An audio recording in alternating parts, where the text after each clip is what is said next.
See you guys at the top. If you believe you're playing for it, you're playing for it. Don't let anybody talk you out of it.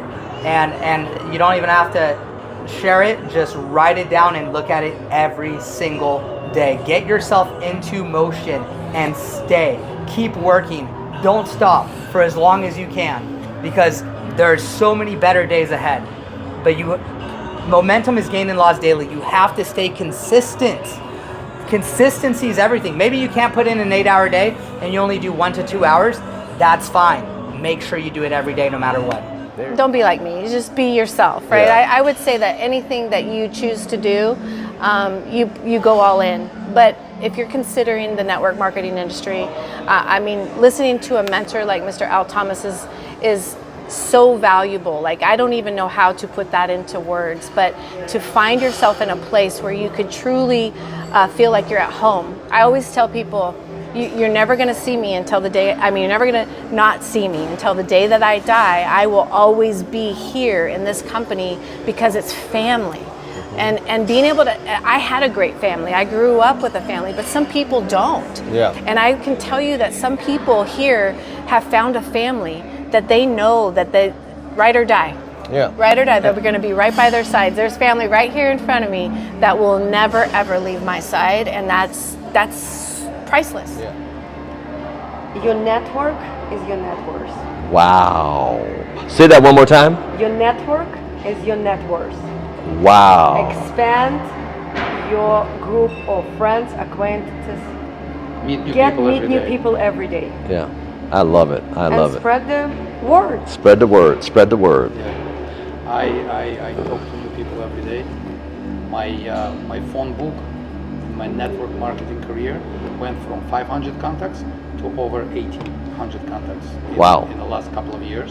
Wow. And never underestimate the power of contacting somebody for the second or for the third time, because I did not understand it when I started my networking career, but the money is in the follow-up. Yep. If you're looking at network marketing as an option to generate income, be open-minded and understand that in every business, it takes time, it takes consistent effort, but the great part about network marketing is you get to do it part-time around your full-time careers or your full-time businesses.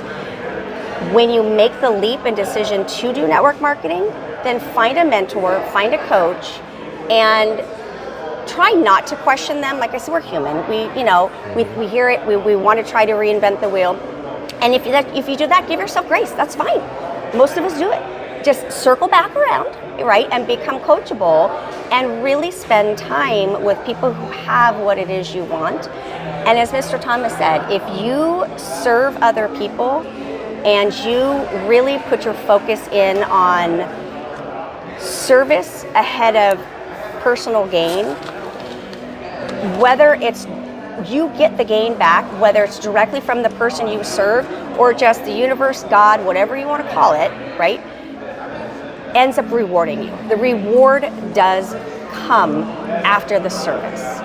In closing, I think the thing that I rejoice and treasure from this experience, because I wouldn't be the person that I am, we wouldn't be sitting here today had this close friend of mine made that phone call and I was receptive enough and open-minded enough to listen to her and receive what she was saying.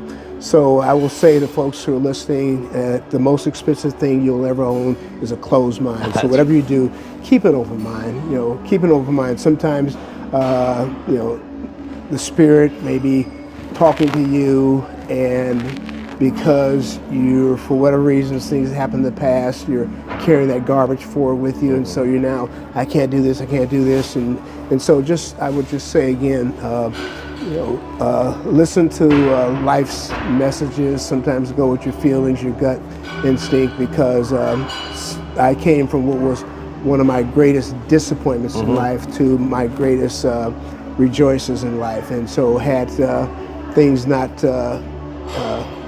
collapsed in the corporate world the way that they did, I would not have been receptive enough and open enough to receive what I did with regard to this business. And I'm so thankful, so grateful that I had the wisdom at the time to be receptive enough to receive it, and I guess it's been the ability for me to now to impact the lives of hundreds and thousands of other people that we do in this business. I just came back from traveling in the Middle East and Dubai, and again building more relationships there with people, and so that's what I would say to people. Yeah, I would encourage to read Proverbs, a book of Proverbs every day, and then that would give you wisdom.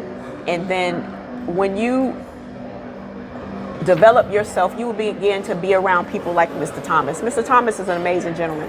I tell you, the fact of the matter is I met him years ago at an event, and when COVID came and he started doing these Zoom calls, I was just like, if I could just be in his fumes, if I could just be in his fumes, you know, if you can get anything, and just being able to get something from you. And here I am, a person that wasn't supposed to even finish college, just sitting next to a gentleman like you, and then you found, by the grace of God, to be even talking to me. I'm just so honored to be here, and you giving me this opportunity to share information. I'm just like, God is good, you know? Yeah. And I would encourage people to get a closer walk with God, because if you don't have a close walk with God, everything is wrapped, all right? Yeah. And you'll get your wisdom and guidance from Him. First of all, I would say absolutely look. Like, it can never hurt to look. And my experience has been the more successful someone is, the more open they are. Mm-hmm. I've also found that sometimes when people maybe aren't as successful, like they, for some reason, become more cautious and skeptical, and they probably need it more than anybody. Yes, right? That's true. So when you find successful people, it shouldn't surprise you that they're positioned in this industry. So that's the first thing. The second thing is this, is when you're looking at this industry, I would encourage you to find something that resonates with you. To me, a service-based business resonated with me. Like, it just made sense. I was already participating in it. But take a look and see if something resonates with you.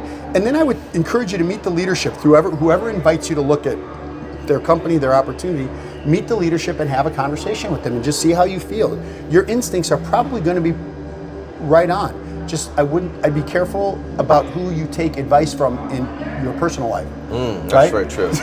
Like, well, we did one of those things, I ended up with a garage full of this or that. Well, what'd you do? Did you ever get trained? Did you ever go to an event? Did you ever treat it seriously? And I think the majority of time, if people are really honest, I kind of dabbled in it and it didn't really work. Well, if you dabbled in it, it shouldn't have worked. That's right. Right? So my advice would be, look at the industry, understand the value in it, part-time, a residual income business where you are in control of your time and your schedule, and there's no glass ceiling. You can get out of it what it is that you want, and I will share this as well. So please do. I think sometimes people will say, well, you're going to get out of it what you put into it.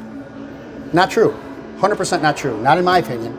Here, if done properly, you can get way more out of it than you put into it.